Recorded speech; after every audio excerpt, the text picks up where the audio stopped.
Angie, you let me know when I start. Yes, I'll let you know. I already made you, I'm gonna make you host because I might leave. Okay, okay, perfect.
Ellie, good morning.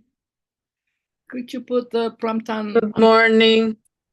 No, we haven't start. I'm waiting for Oh, Angie. oh, okay, We were waiting a little bit so okay. more people can come in. We haven't start. Um, Elizabeth, you could start Yeah. whenever you want, okay? Okay. Well, I'm gonna start. Okay. Perfect. Welcome, everybody. Nice to see common faces. Let's start with the topic of today. Let me share.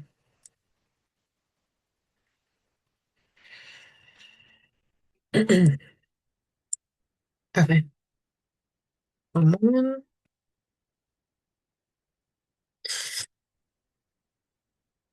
Okay. Here we go.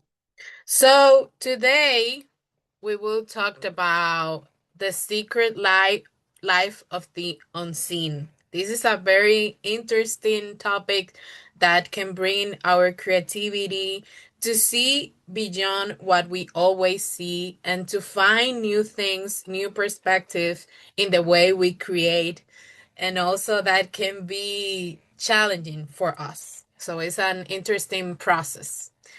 So basically, when we talked about the unseen, is everything that exists but is rarely noticed, questioned, or given a voice. Like maybe when everybody looks at a certain painting, everybody looks at the same facts or the same elements. But when you start looking at other pieces, then you can find something new about this object, for example.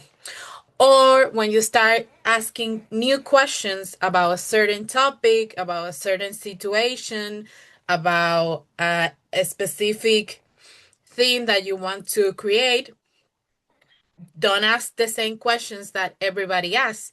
Ask new questions that you can find new information. Or any topic that people don't usually talk about this topic in this way because these facts or this a specific situation and you want to challenge yourself to try something new. So you can find this in everyday spaces, and we will see that through the exercises in silent objects, like not common objects that people usually bring a story, overlooked people or creators, like something that people doesn't always talk about, or moments that pass without attention. Sometimes, for example, in historical fact, like sometimes the tendency like everybody focus on the same, but you can find a new perspective. So in this way, the unseen is not just about what is not like visible to your eyes, but about what is not visible to your attention. Like the attention that you have to the situation, to the object, to the person that you want to talk about. So it's like we are always in autopilot. Like sometimes we don't stop and just notice like what we have around. Like if I tell you like, tell me how many specific things are in your bedroom, maybe you don't remember like the specific things because you go like one day or another, or sometimes now that we have GPS we don't even know the streets names. Like we just are with this GPS moving, and if we get lost we won't make a connection like, oh, this street goes after the other. So it's like center, grounding, be present to your environment. This will help you to do that. It's like we see, but we don't observe. We pass through spaces, but we don't experience them. We don't let that come to us. And as writers, we can not only be like with books, we have to experience situations so we can have more truth in what we write. Okay, so this is for me where real writing begins, when you're able to experience your life, your situation, and your world. Okay? So it's like, ask yourself some questions like, why am I not paying attention to my neighborhood, to my family, to my kids, to my work? What exists here beyond the obvious? Like, go to a certain situation, to a certain object. Some of you did the exercise with the object with me. It's like, okay, if I have this object and I put it here, I can see these. But if I put it like this, I see a different mark. So it's like trying to be open and consistent in the practice. And what stories are present but untold that I am interested? Because maybe a topic or a situation haven't been told, but you're not interested, and you don't have to talk about that just because nobody had. So it's like, from this way, I found this, and I really would love to talk about this. And why this is important? Because it helps you expand your creative range. Like, you will have more ideas, more ways to create, and we will see it with the exercises that we're about to begin. It trains you to observe deeply what we've been practicing in the classes before. Like, you can be more specific about what you create, and it allows you to create original perspective. Sometimes we think the original will come to our mind in a random moment, and it's not like that. You gotta be intentional, like intention exercises that will bring me to this place, because I'm doing this and I'm putting my mind and I'm getting out of my comfort zone so I can find new information. And it moves you away, of course, of the cliches, and connects your writing with attention and sensitivity. Like, it will be a total difference. So we will go fast through the elements, and then we will start doing the exercises. So first, the hidden narrative. And this means like every space, object, being carries a story is not immediately visible. Like, you gotta focus, you gotta have the attention so you can find other layers like about this object to create. So it's like to uncover or imagine through this object to create something new. Okay? So, for example, a bench in a park that remembers every goodbye that has happened on it. So I took this bench that nobody has talked in this way, and this bench becomes the protagonist of the story and tells the story of every people that has come and sit there and their goodbyes. The estrangement, this is very interesting. It's the act of making the familiar feel strange when we do that, and it allows the reader to see ordinary things as if for the first time, because you are putting this object in a certain situation that creates interest, and the reader start asking questions about. So, for example, in the examples I'm using objects, but you can also use people, like a toothbrush describing the violence of daily routines as an act of invasion into the body. So it's like we took a normal object but with a strange context.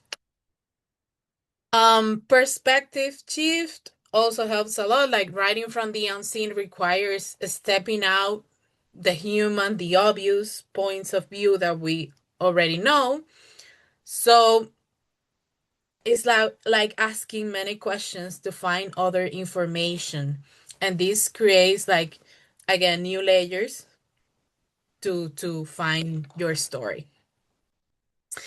The inverted logic is like, what if the rules of reality were slightly altered. You won't go directly to fantasy, but you will change a little bit of the reality, and you can then find a unique universe that nobody will see because you are the one creating. And of course, attention to detail, like the unseen, lives in every detail that we miss every day. The small textures, sounds, gestures, objects that can transform into something that's very meaningful for us and for the creation as well. And then finally, imagination as an expansion of reality. So this is not, again, about fantasy. It's about expanding our reality because you're taking something real and you will push it's slightly like beyond what is visible. So this imagination can reveal something emotional, something symbolic to create, and your writing becomes different as well. So it's like you're creating something that you are imagining. So nobody else will do it like you. Okay? So we will start with the exercises. Okay. Oh, let me see first if you have any questions about the unseen. Any questions? I want to add a comment that when I draw or paint, I also, it's about the detail, it's about observing, it's about paying attention. And that carries to the rest of my life, just the process that I did during the painting. So this sounds very much like a painting, but with words. Very, very good example. Like you said, like in a painting, like every detail, every little detail has the Color, the meaning. shade. Yes, yes. Exactly. And then together they make something, but every detail has a color, a Mhm. shadow, and something that's a very good example, Rosita. So thank you for sharing. Okay, then we will start with the exercises to see what happens. Let me describe the first one and then I put the timer. So, first, the first exercise. You will create a scene with two protagonists. So, first, we have a character and an unseen element that will be revealed through a rarely noticed object. So, in this scene, the character will interact with the object will start revealing something about the character, like a memory, attention, and accents. And both the character and what the object carries feels like protagonists. Like they both will have protagonists in your story. You can go any way you want with this prompt just to find something that people won't find naturally. Okay, let me put the timer. Sorry. Oh, I can do it from here. Wait.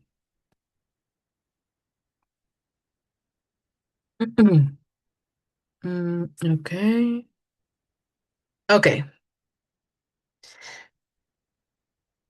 here we go. So again, you can play around with the prompt just to create, but it's try to find something hidden in this object, and we can see how the character interacts with this, and they are both like important in the story. Okay?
Okay. So basically, what we are trying to do through this exercise is, like I said, finding the hidden narrative from an object. And the way to do that is connecting the character, if I am the character, with the object and getting out of the normal perspective that comes from this object. So if I see this pen, I will think about writing, I will think about the normal stuff from this object. But if I'm trying to create this hidden narrative related to the character that will be, they both will become protagonists in the story, it's like maybe this pen, the character has a relationship because when her sister died, she was holding a pen. So this is a hidden narrative that we can create through this object that nobody will think that looking at this object. So it's like going and finding a story, finding something very particular, very specific that I can create. Okay. So we go with the next one.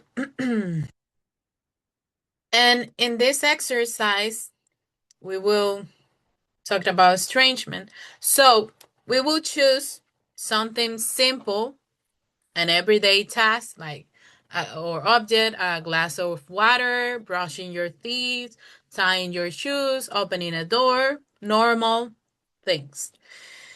Then you will write this moment as if it were strange, unfamiliar, or slightly disturbing or unexpected.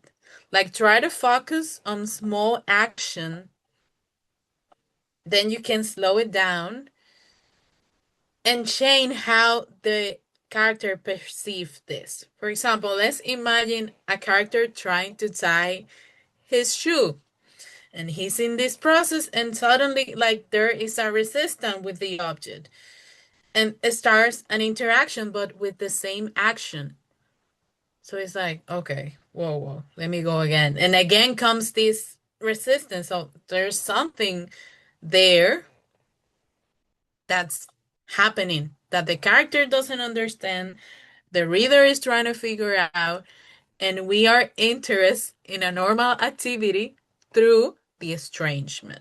Okay, so let's play with that. Wait, Ellie, I'm sorry. Can you repeat again? I'm confused. Okay. You will pick a normal object or a normal everyday task. For example, a glass of water, brushing your teeth, like I say, tying your shoes. Then you would, this act, this is a normal act. Nobody will be like, why are you drinking water? Nobody will be like that. Okay? But you will make it strange, unfamiliar, or slightly disturbing. You can do that through a small actions in the same, like in the same action. You can slow down the action to find different things. So for example, let's imagine a character is drinking water. And when she drinks water, she starts feeling strange, like what happened? Then she takes the water away, and the water becomes blood. So there's something happening here from a normal act that was drinking water. So neither the character, neither the reader is understanding what's happening. So you keep exploring through the same action of drinking water, of brushing your teeth, of tying your shoes. Find your action. Okay?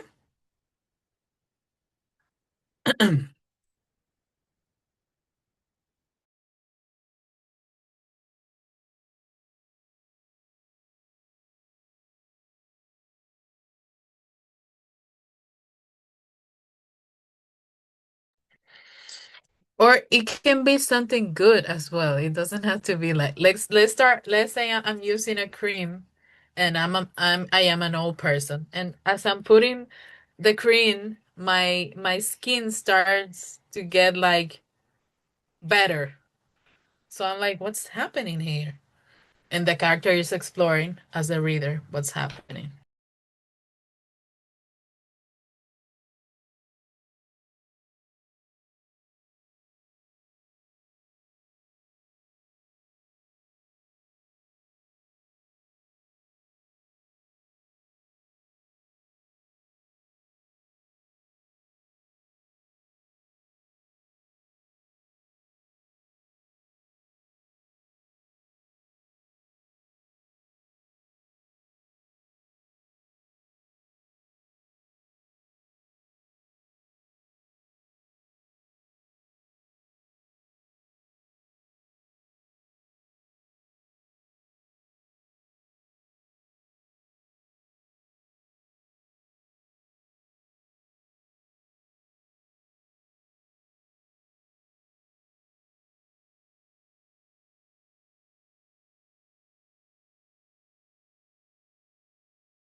Okay, so when we want to create a new sensation for the reader through an we choose like in a specific action routine or object and we change the dynamic, but we stop like in this a specific act and we bring something new, like it could be disturbing or not, it could be, but it creates something that the reader is not expecting. So it's like this is the unseen. I will never thought about this through tying my shoes. So that becomes there. So the next exercise we will talk about perspective shift, and we will write a scene where a character feels observed by something they can't explain. It should be something ordinary, like an apple, a chair, a glass, a door. Something is observing the character. The character begins to feel watch. At the beginning, maybe cannot recognize what's watching, but I don't know if you had felt that sensation that someone's looking at me and then you turn back and maybe someone or not, that feeling. They don't understand why or by what at the beginning of the narration. And then the object is present in the scene. Like the character realizes, okay, this apple is looking at me. So at some point, let the reader sense that the object might be the one observing, like through the description. Like keep the situation simple, an everyday routine. Maybe the character is working or doing exercise or playing with his kids or whatever. So try to build the tension through these small details. Focus on the character's reaction, like how this reaction increases as the character is feeling this presence through this object. Okay? So play with that.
Okay, so here we play with observation to create different sensations for the reader and for the character. The purpose is not making the character look crazy, but building the things in a way that as readers as well we ask ourselves like what's happening here.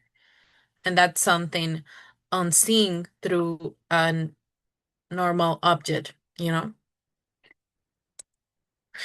So the next exercise is inverted logic, and we will choose again like a simple everyday situation. I love to bring everyday situations because I believe fear and interesting things can happen through that.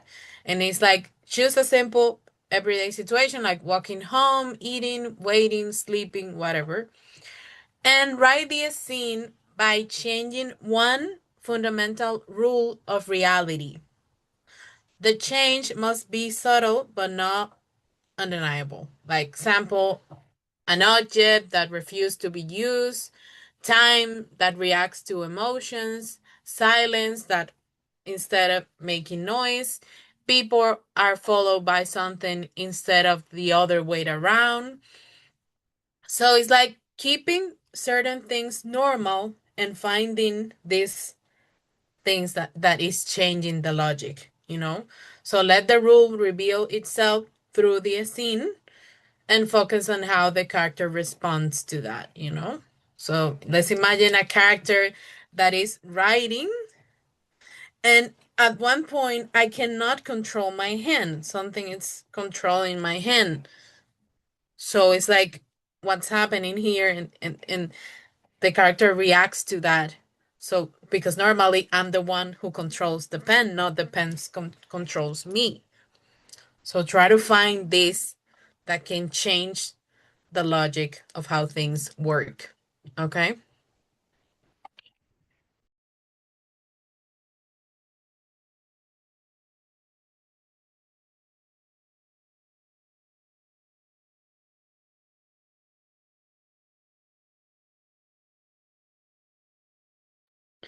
And always remember those are creative exercises. You don't have to do it in the specific. If something else comes out, then that's amazing for me.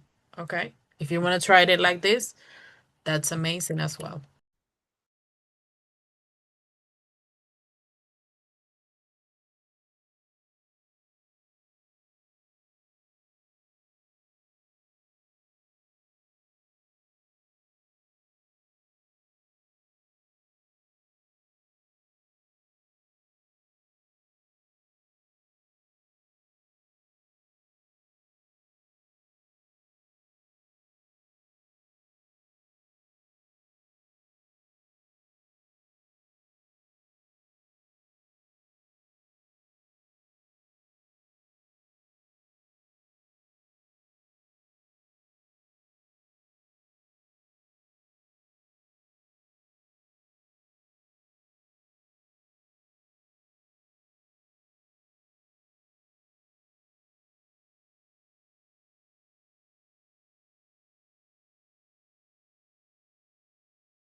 Sorry.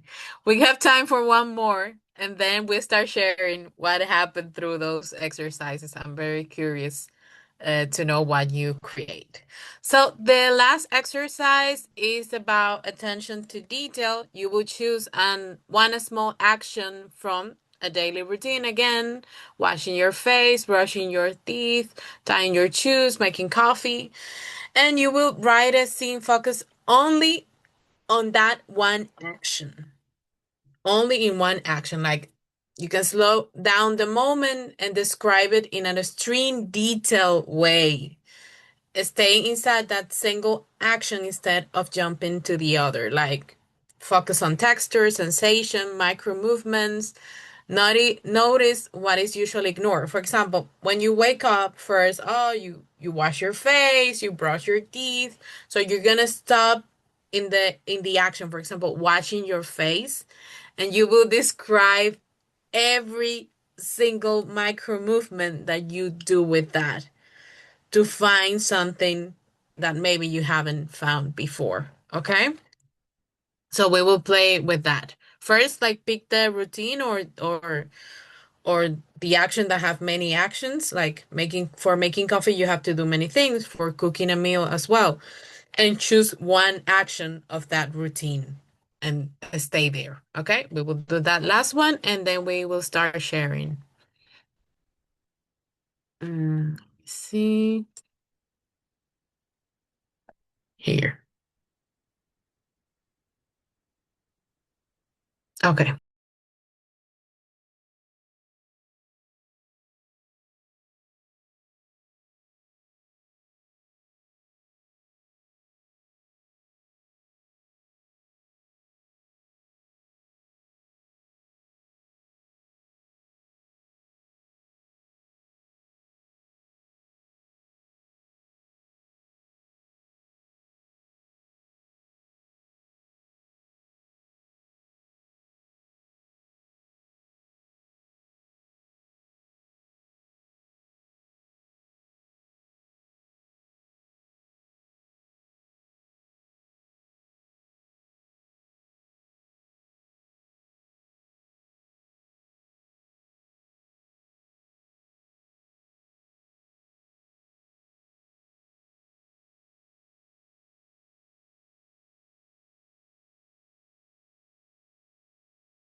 Okay, I will stop so we can have time to share.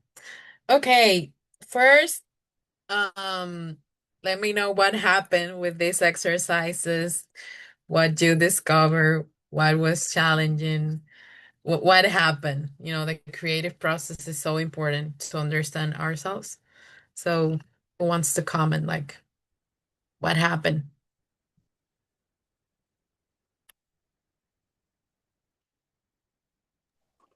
Um, for me, I think this workshop was definitely challenging. I never expected. Um, yeah, I mean, every prompt was challenging for me. This is the idea because, finding the unseen is not an easy process. So that's why I want you to be challenged. Like, for example, Leslie says the second prompt was difficult for me and the last one for sure. Exactly. And that's okay. These exercises is to try and try it again because finding something original, particular, is not easy at first. So it's going through that uncomfortable feeling that will get you to that amazing story that everyone will be like, oh my God, what is this? I need to keep reading this information. So I know, I know.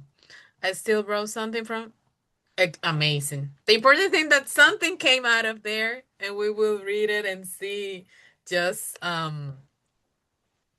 this to explore and to have to create something.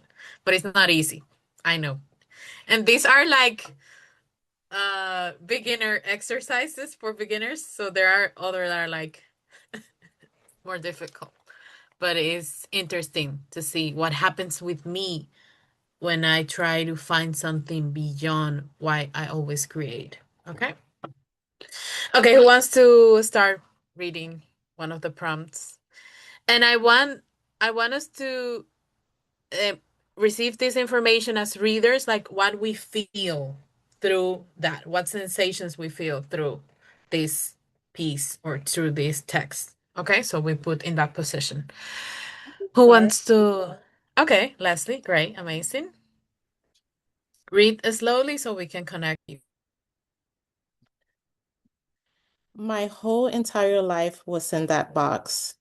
Everything that mattered, the corsage I got from Malik on our prom, the letter I received of my acceptance to high school, the letter I received about my dad, and all of his postcards and letters he sent he sent me throughout the years when he was away from us. Now I see it fully. The box. It's almost as if it appeared out of nowhere because I was looking throughout my entire closet and didn't see it. There isn't a skylight or a window, of course, in my closet, but the box looked so much lighter, like it had a spotlight, and it felt like it was glaring at me. And then it happened.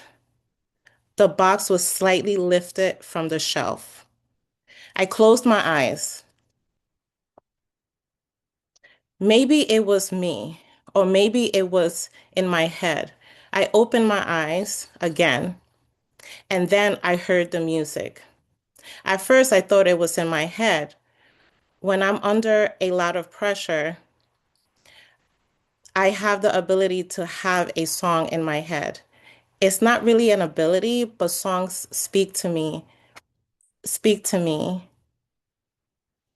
in ways that I haven't heard anyone experience before. Wow, Leslie, I love it. What you guys felt through that experience. Before I comment, Keen, what do you think about this story and this box and you know what happened? I love it. I think, did you roll for the first prompt? I wasn't clear which prompt it was, but I think it was the first, but I'm not sure. Because I could feel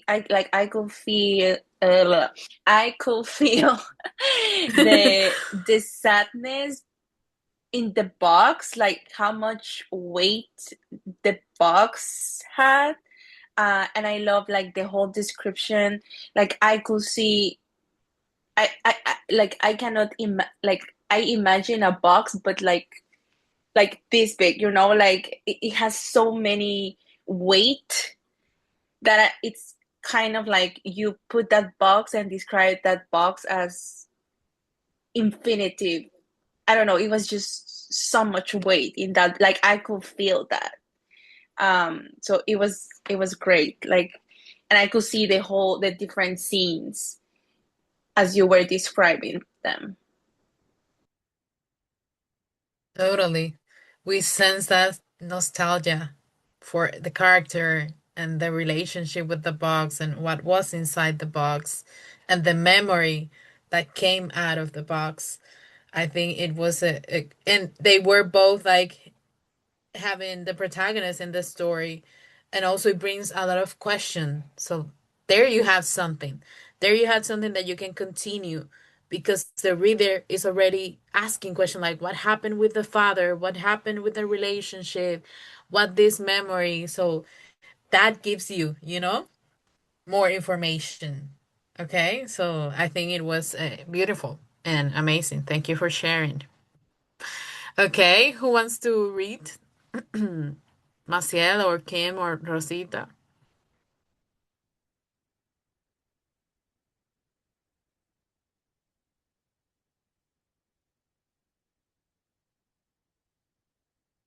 Kim, would you like to read?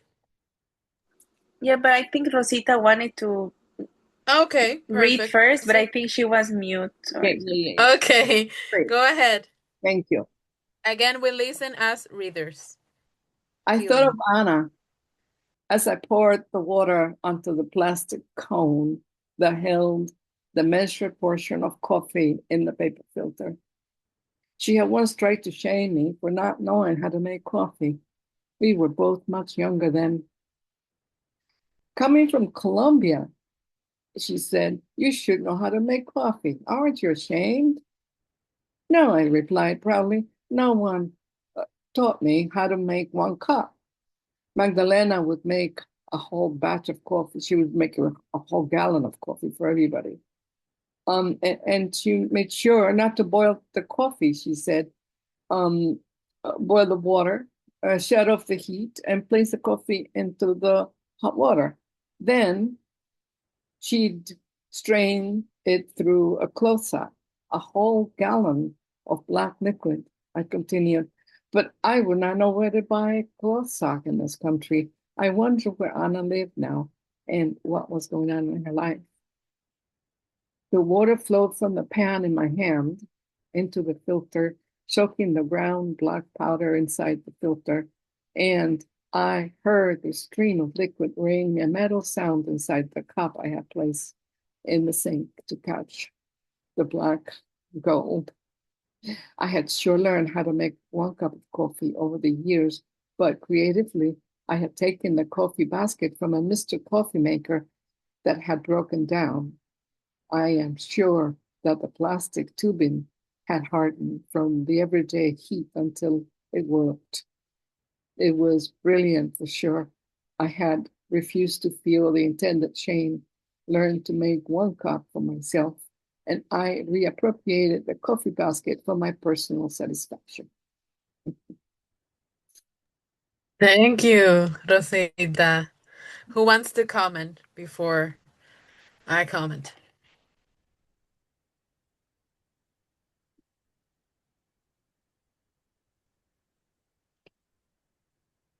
Leslie, would you like to comment? No.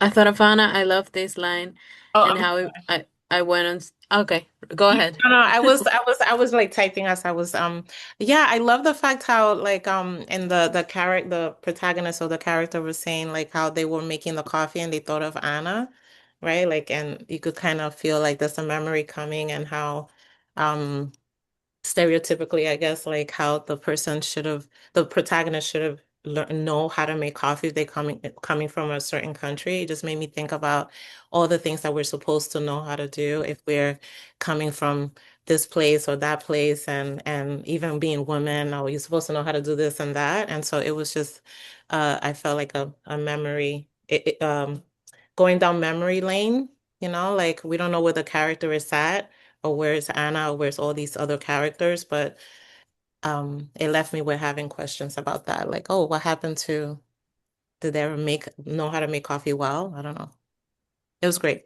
Yeah, totally. I like the attention to detail and like bringing the coffee and coffee as a part of identity as well. Like you said, like we're supposed to know, we're supposed to, and I think that that's something unseen. You find something unseen through the coffee that brings also identity to the character, and the reader can connect to that. Like Leslie saying, maybe it's not the coffee making, maybe it's making a certain food, or maybe it's cleaning, or maybe it's talking Spanish or whatever. I think that that's very interesting, and something like they say, they open up so many questions that you can continue exploring, but through this object, like through the coffee and making coffee and what is coffee. And I think it got something very unseen there. So and congratulations. and the expectation. Yeah, the expectation, of course, the questions that the reader keep I was asking. kind of And prejudice, trying to shame me for not knowing how to make coffee. mm-hmm. Young. That's beautiful. Amazing. Thank you, Rosita.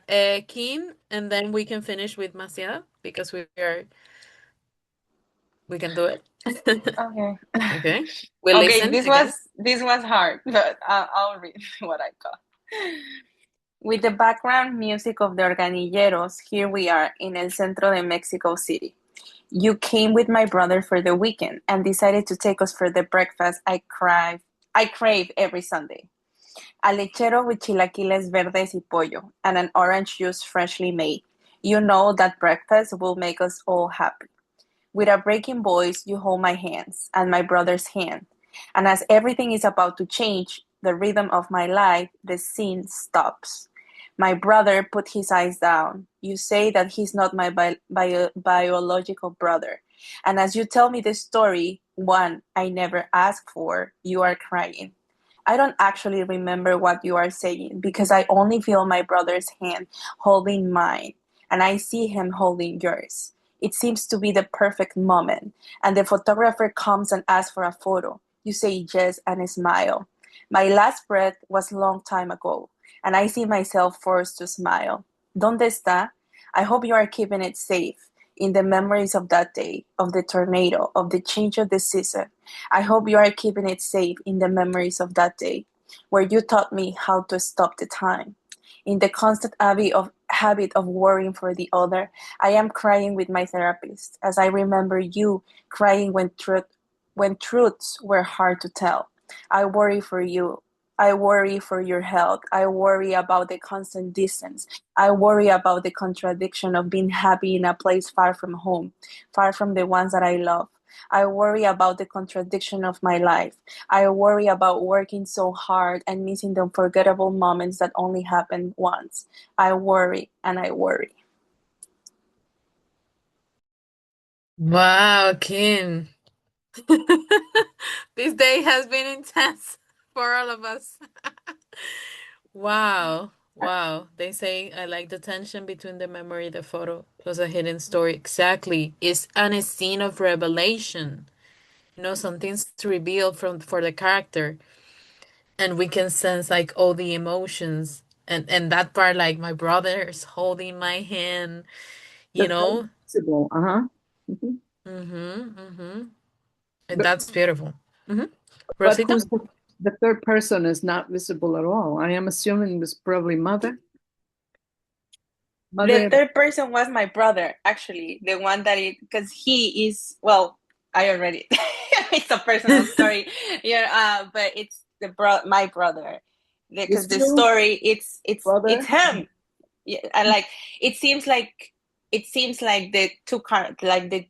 important character is me because I'm in crying with my therapist, about the memory of my mom that took us to this wonderful place.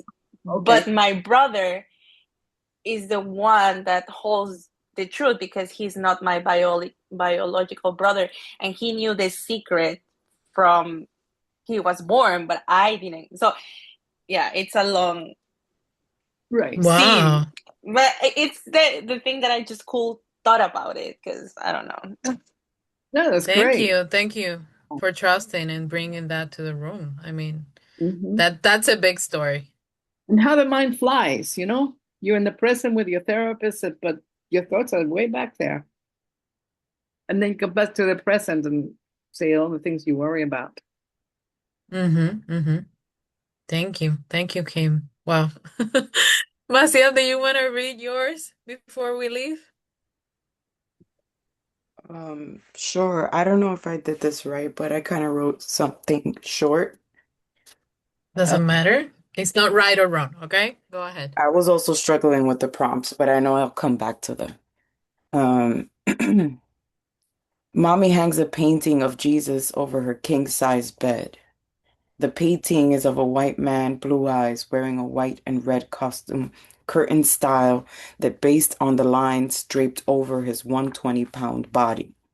His hands hold the number two, or a peace sign like I would call it, and in his other hand, pointing to a bleeding heart. Every day and night the painting would watch over us. As kids, we would joke that mommy had placed him here to spy on us, to remind us to be niñas buenas, like mama would say. He would watch us recreate what we'd seen on WWE, who had broken mommy's bed frame for the second time, who jumped from one bunk bed to another, who was the reason the neighbor's broom banged on our floor, who stayed up all night chateando, what boy's name we carved on the side of our bed frames. He saw it all, and no matter what angle you looked at this painting from, he was always, always watching.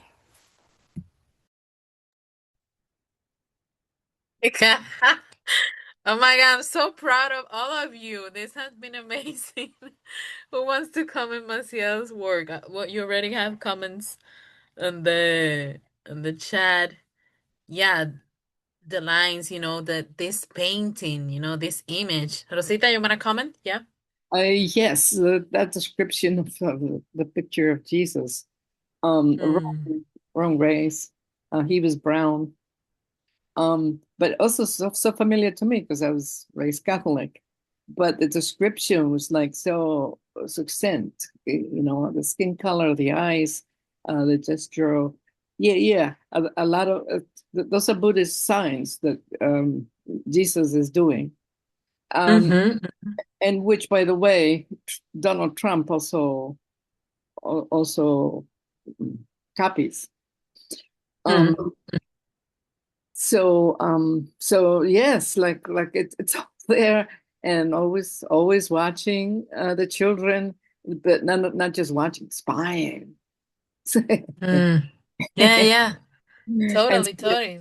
and so the Very children, intense. And we could feel like yeah, related yeah. based on our backgrounds. And Yeah, the totally. children managed to be children anyway, in spite of the espionage, and it was just wonderful. Yes. Thank you, Rosita. Marcial, I love it. I think you got a strong piece and through that observation and what's happening in the family. And you're telling more about this family with this image and with this situation than telling us like other things. You're telling more about this family through this. And that's the unseen. You find something through that painting that describes something that's not told in this family. So I know the prompts were hard, but I think this was amazing. I just love it. I just wish you could continue working on because you got amazing pieces here that you can continue working. Okay, so thank you so much. Have an amazing Sunday, and I'm so proud of all of you. Really, this was amazing. One of my favorites, definitely. Thank you. Thank you.